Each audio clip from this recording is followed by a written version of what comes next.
Yo, and welcome back to the channel. So here we are in Nosy Bay in Madagascar. So banged up abroad, down and out, what it's like to be in prison. What's prison like in Africa? Well, I can't speak for all over Africa, but Madagascar, I've got a fair idea of what it's like. I've never been myself, but I do know a lot of people that have been to prison and are currently in prison as well. I know a guy in Tulia who got accused. Basically, there was 5 guys and they were paid by an Indian businessman to take out the opposition, the competitors who had another business in Tulia. Turned out the owners were a French couple. They used to go for walks on the beach around about this sort of time of the day and walk their dog.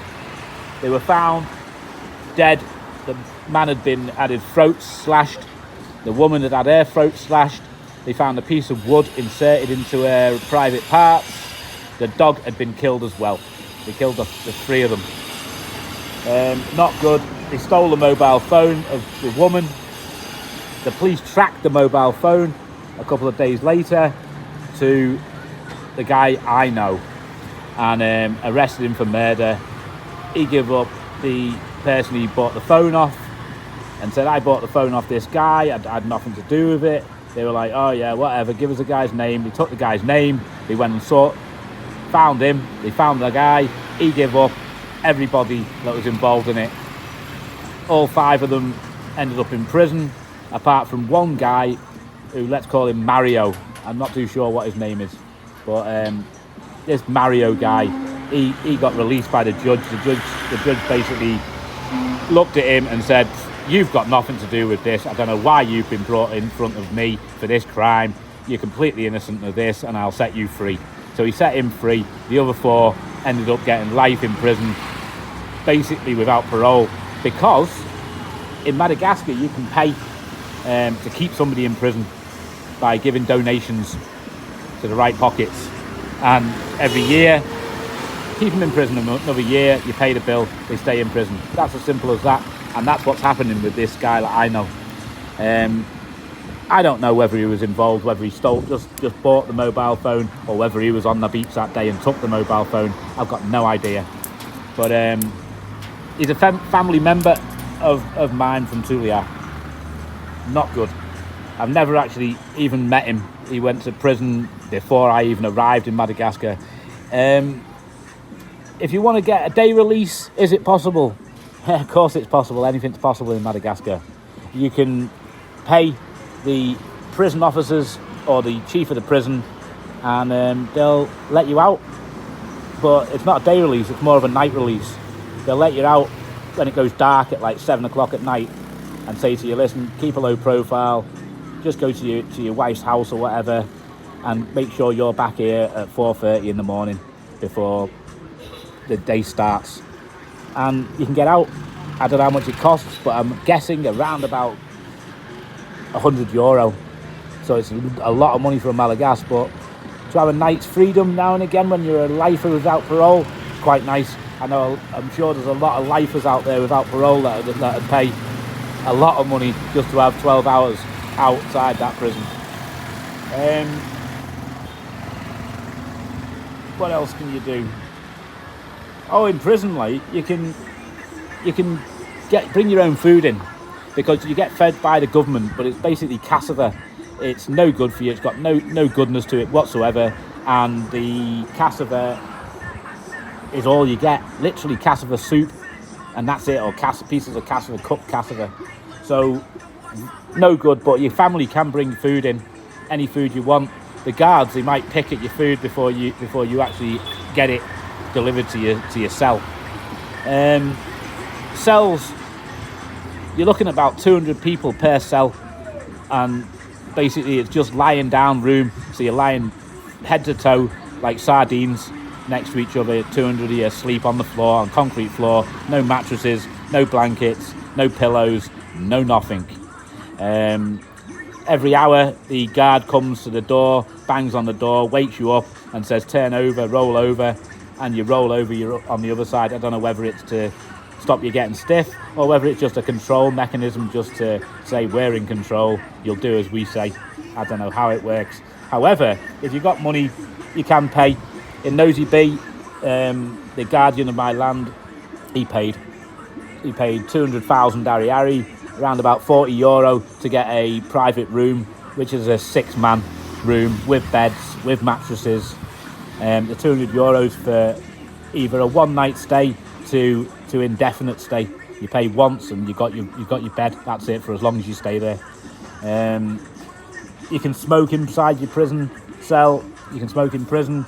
You can even take your mobile phone in, and so you can call your family and stuff like that. You can do what you want. There's electric there to charge your phones.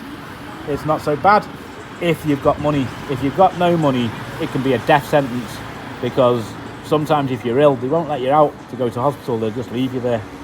And if you get iller and iller and iller, maybe just before you're about to die, they'll release you to go to the hospital to get checked over.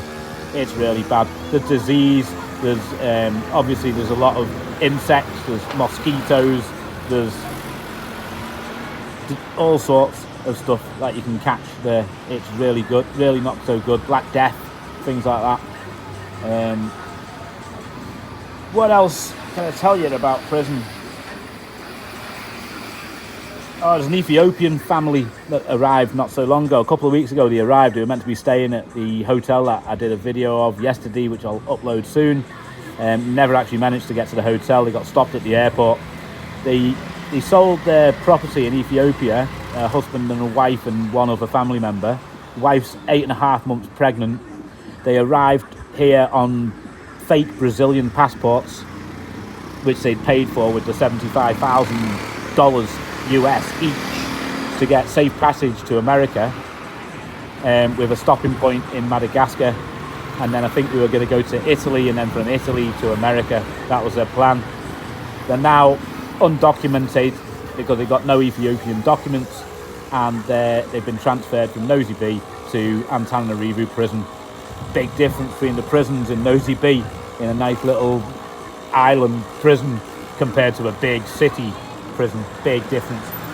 And obviously Tanner, it's cold and wet most of the days of the winter months of this season, so not good. I wouldn't want to be in Tanner, and I wouldn't want to be them. God knows how long they'll be kept there. You can be kept on remand in Madagascar for years, 2 or 3 years before the judge sees to your court case.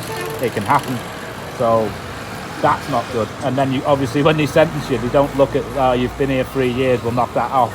You start from day one, they'll say, oh, you've got 5 years from today. It's not so good, that. You can get off with killing people though. I know a guy who was on a quad bike. There was a taxi bus driver who jumped out the taxi bus onto the road, and he didn't see him, and he hit him, and the quad bike went upside down. He ended up with lost the use of his left arm forever in the accident. He had a backpack on with some money in it. Somebody stole the backpack while he was on the floor, unconscious, bleeding on the road. When he woke up in hospital, he found out he'd killed the driver. He ran him over with a quad. Quad was completely knackered. Guy was dead. Family wanted to kill him, wanted to kill his brother as well. Eye for an eye, I'll kill your brother, you kill our brother.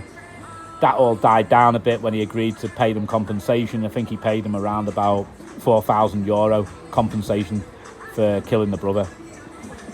So there you go, and he never went to prison for it.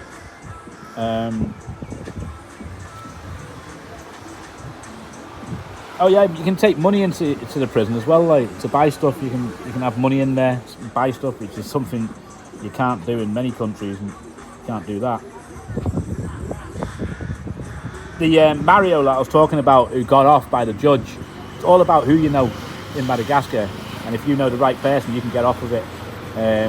He's been involved in so many killings, murders, and really dodgy situations, and been pulled in front of the courts maybe 5-6 times for dangerous, naughty crimes. Every time, judges released him direct, said, oh, you're innocent, off you go. Getting a job after prison. What sort of jobs can you get after you've done a murder conviction or something like that, or rape or whatever? You can do anything you want. You can get any job you want in Madagascar. There's no records kept. After you get out, you can just apply to the government to be a minister, to be a school teacher, to be a doctor. Whatever you want to do, you can do as soon as you get out of prison. It's all good like that. So there you go. That's pretty much prison. I do know one other guy who went to a house. The guy had just sold some land, and this other guy went to the guy's house who'd sold the land and said, hey, knocked on the door and said, hey, you just sold some land. And he was like, yeah.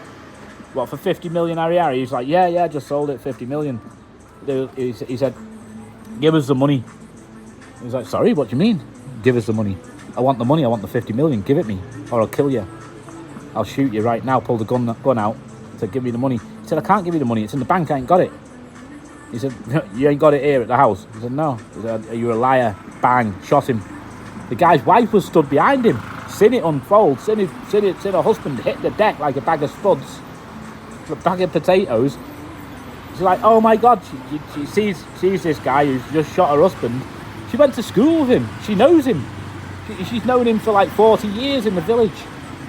She goes directly to the police and says, hey, that guy's just shot me husband dead. I witnessed it. Guy went to court. Turns out that the guy's father-in-law is the Chief of Justice in Tulia. He walked free the next day. They held him for 12 hours or something in the police station, questioned him, took him to the judge. Judge said, yeah, completely innocent, you've got nothing to answer for here. It definitely wasn't you. She's obviously a lunatic, this woman, accusing the wrong people. So there you go. That's it. That's prison life, Madagascar. Would I want to go? Maybe just to have a little look, because I'm kind of strange like that. But would I want to go for a long time? No. 3 or 4 days would be enough for me. I'd be happy with that. Can you get out of it if you get there? Yeah, money buys freedom in Madagascar. You can get out of it. No matter what crime you've done, you can get out of prison. That's what I believe. There you go. Thanks for watching. Give us a like. Give us a look at the other videos. And I'll see you in the next one from Madagascar Nosy Bee.